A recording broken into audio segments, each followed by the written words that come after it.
Terima kasih Anda masih menyaksikan Kompas Petang, Saudara. Kelompok Hamas merespons soal rencana Indonesia yang disebut akan mengerahkan sekitar 8.000 tentara ke jalur Gaza sebagai bagian dari pasukan stabilisasi nasional.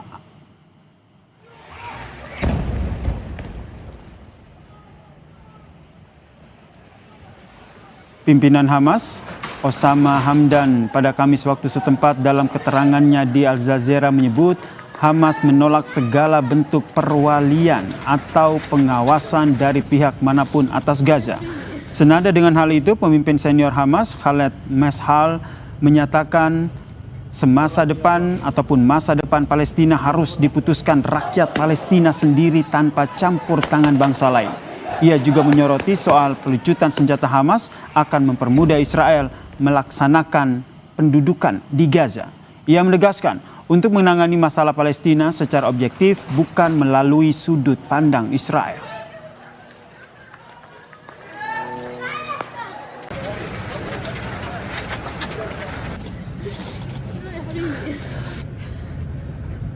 فلسفة المقاومة نحن طالما هناك احتلال هناك مقاومة.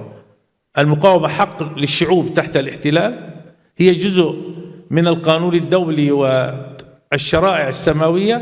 المقاومة جزء من ذاكرة الأمم، من الذاكرة الإنسانية تفتخر بها الأمم. ولا نقبل منطق الوصاية ولا التدخل الخارجي ولا إعادة الانتداب من جديد.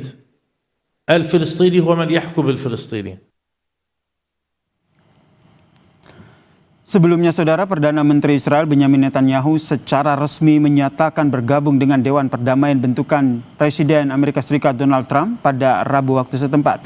Netanyahu mengunggah momen penandatanganan yang disaksikan Menlu AS dan juga sesaat sebelum bertemu dengan Trump, Saudara, di akun X-nya. Sebelumnya, Saudara, pada 22 Januari lalu, perwakilan dari 19 negara termasuk Indonesia menandatangani piagam Dewan Perdamaian di sela-sela Forum Ekonomi Dunia di Davos, Swiss. Dewan Perdamaian dibentuk dalam kerangka upaya mendukung perdamaian di Gaza.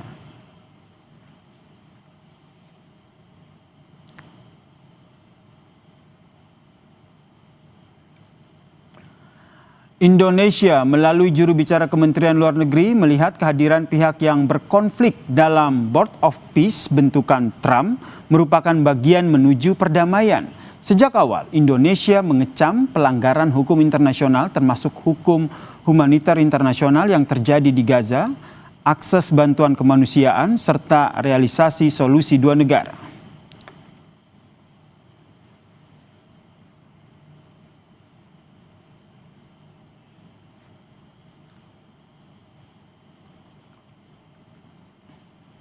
Keanggotaan negara manapun dalam Board of Peace tidak mengubah posisi prinsip tersebut. Di Board of Peace maupun di semua forum yang ada, Indonesia sejak awal menuntut penghentian kekerasan terhadap warga sipil, mengecam pelanggaran hukum internasional, termasuk hukum humanitar internasional yang terjadi di Gaza, akses bantuan kemanusiaan, serta realisasi solusi dua negara. Dalam konteks tersebut, Indonesia melihat pentingnya keterlibatan para pihak yang berkonflik sebagai bagian dari proses menuju perdamaian.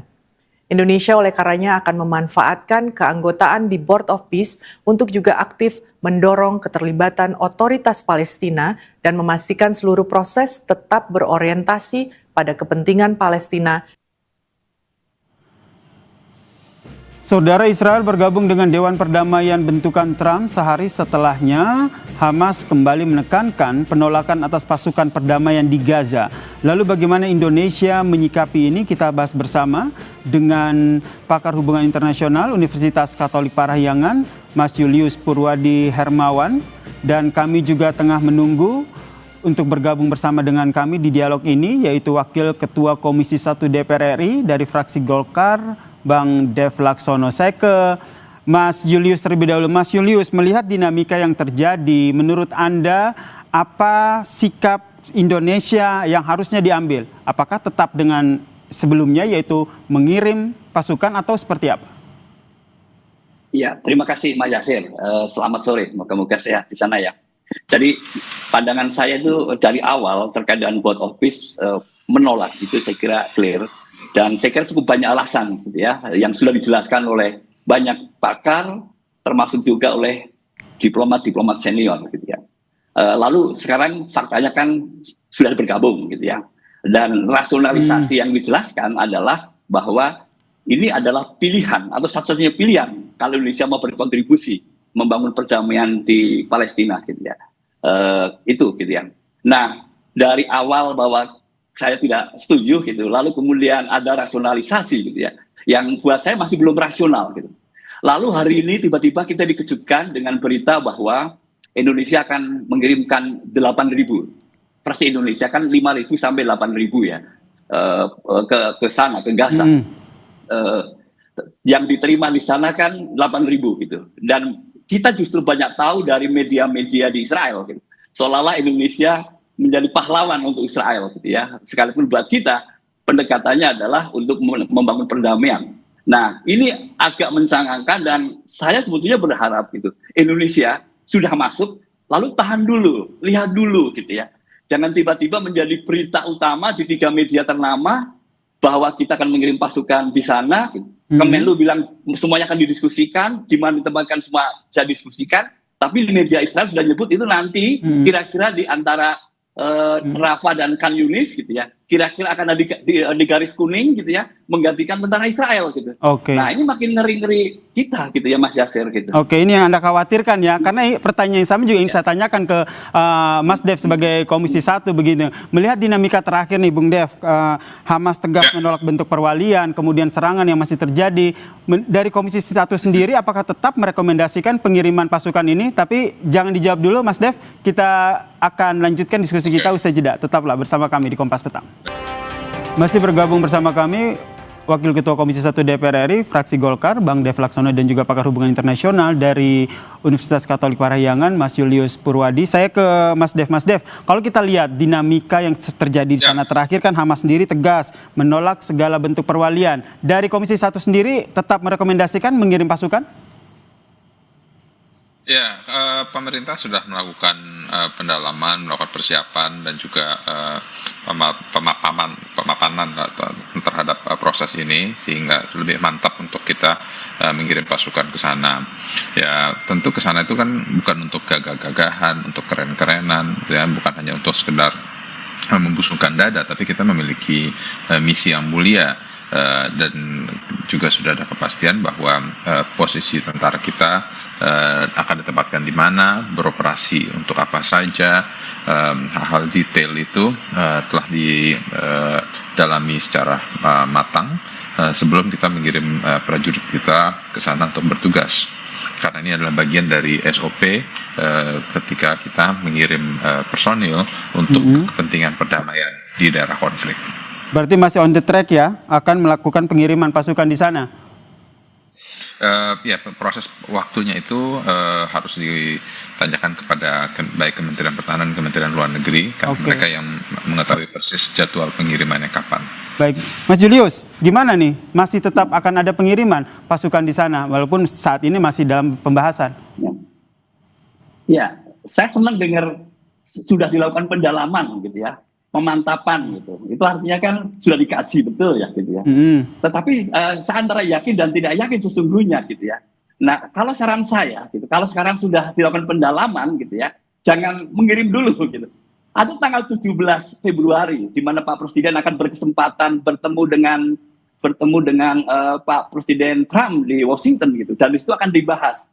Nah posisi Indonesia sekarang sangat jelas ya, hanya akan masuk di sini dan akan memainkan peran menjadi change maker lah gitu, kira-kira begitu gitu, memastikan memastikan bahwa two state solution tetap ada di sana gitu. Sebenarnya saran saya adalah kalau sekarang dari pendalaman sampaikan aja di Washington, lalu kemudian dengar apa yang diperlukan Indonesia di dalam Board of Peace gitu ya, lalu kemudian baru menyampaikan baik Indonesia akan berkomitmen mengirimkan. Jangan menyampaikan sekarang dulu gitu, nanti gitu. Itu pandangan saya Mas Yasir. Oke, Mas Dev, tanggapannya termasuk juga dengan kalau seandainya jadi mengirimkan harus ada sejumlah anggaran yang disiapkan.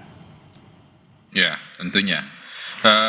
Sejumlah anggaran disiapkan karena kita harus siap untuk self-funded ya. Jadi kita kan karena Board of Peace bisnya sendiri ini kan masih dalam tahap awal. Jadi dan ini bisa menjadi bagian dari sumbangsi kita kepada Board of Peace, dan ini akan menegaskan posisi dan kemampuan kita di berbagai macam sektor, apalagi ketika di sana itu ditugaskan untuk penegakan hukum, ya, rehabilitasi, juga untuk melakukan pendidikan kepada anak-anak di sana, untuk mengembalikan harkat dan martabat bangsa Palestina di wilayah Gaza. Tujuannya tentu mulia begitu, tapi untuk dananya sendiri ini sudah ada kesepakatan begitu, sumbernya dari mana? Nah, itu pemerintah yang dapat bisa menjelaskan secara detail, tapi dalam rapat beberapa kali di Komisi 1 dipastikan itu tidak akan mengganggu kebutuhan dalam negeri, sehingga pengiriman di sana itu sudah diperhitungkan dan sudah dipastikan bahwa kebutuhan dalam negeri akan tetap tercukupi. Baik, terakhir singkat saja ke Mas Julius, dengan adanya rencana pengiriman ini yang jadi concern Anda apa? Ya, kita selalu bicara demi martabat Palestina ya gitu ya. Tetapi pertanyaannya apakah betul gitu ya, gagasan Trump yang terkait dengan ISF itu benar-benar disambut baik gitu ya. Saya justru khawatir ya, Hamas sudah menyampaikan bahwa menolak foreign occupation. Katanya bahwa ISF itu seperti foreign occupation, dan itu menurut saya gitu ya clear gitu ya, bahwa ini bukan martabat yang diperjuangkan gitu ya. Baik. Tapi ada kepentingan lain gitu ya, dan saya mengingatkan hati-hati dan kepentingan yang lain itu. Baik, itu ini yang sama-sama kita kawal bersama ya, tujuannya adalah untuk kemerdekaan Palestina, ini selalu disampaikan oleh Indonesia. Terima kasih Wakil Ketua Komisi 1 DPR RI fraksi Golkar Bang Dev Laksono dan juga pakar hubungan internasional Mas Julius Purwadi telah bergabung bersama kami di Kompas Petang. Salam sehat semuanya.